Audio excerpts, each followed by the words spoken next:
Alors une petite vidéo, je vais faire rapide aujourd'hui. Euh, euh, Arrêtez de se mentir.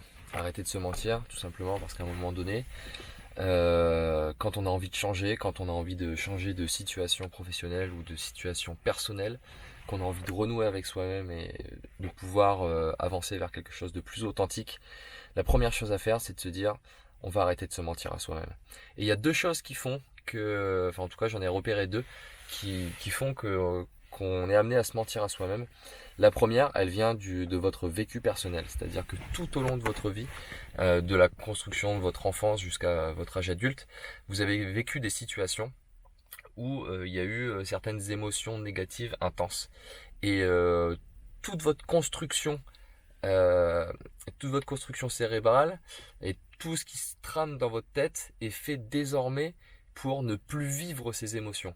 Et en fait, ça se traduit au travers de l'image de vous. L'image de vous que vous renvoyez. Cette image de vous que vous renvoyez, c'est avant tout une image qui cherche à vous protéger des situations émotionnelles que vous ne voulez plus vivre.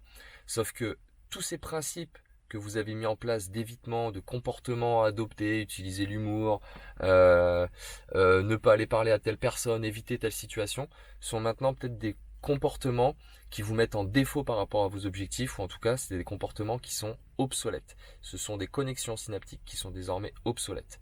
Et ça c'est une des premières choses qui nous empêche d'être honnête avec nous-mêmes, c'est-à-dire que ce fonctionnement-là, aujourd'hui, c'est un réflexe. Il agit comme un réflexe, et ça va faire que vous allez adopter des comportements qui ne sont peut-être pas ceux que vous voulez utiliser, et peut-être qu'aujourd'hui vous avez envie de vous en séparer.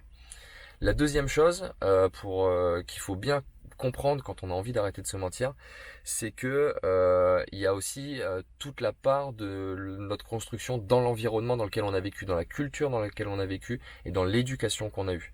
La première des choses que les parents apprennent, c'est ne crie pas, ne pleure pas, calme-toi. On nous a appris à enfermer nos émotions à l'intérieur, à ne pas les exprimer et en tout cas à réfréner une partie de nous afin que socialement on puisse agir.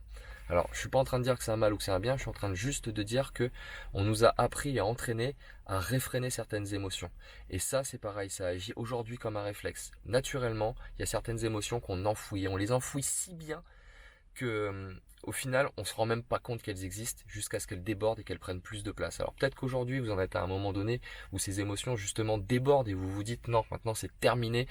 J'ai envie d'avancer vers ce qui me fait vraiment plaisir. J'ai envie de me créer une vie qui réponde vraiment à mes attentes, une vie qui me donne envie de vivre.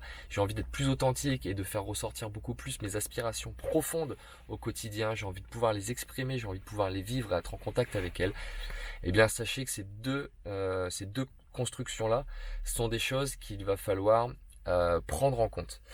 Et quand je dis prendre en compte, je dis pas nécessairement lutter contre, parce que si on cherche à lutter contre, eh ben on va s'en vouloir d'avoir toutes ces idées en tête, de se rendre compte de toutes ces pensées et de tous ces réflexes de comportement qu'on peut avoir.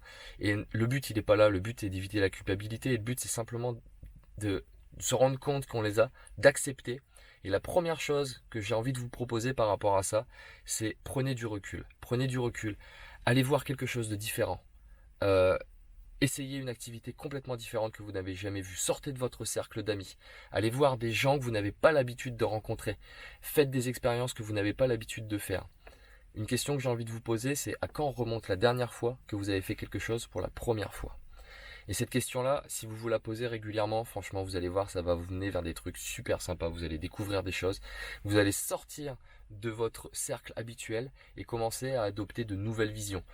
Grâce aux autres, grâce aux rencontres, grâce aux expériences que vous allez vivre, et puis aussi et surtout grâce au retour d'expérience. C'est-à-dire que vous allez vous dire, ah mince, finalement, c'est pas si terrible que ça. Finalement, je m'en sors plutôt bien là-dedans, etc.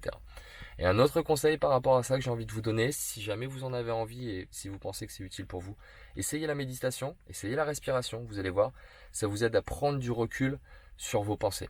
Il y a un bouquin que je peux vous conseiller pour ça, qui s'appelle Méditer jour après jour. Je vais retrouver le nom de l'auteur et je vous le mettrai en description.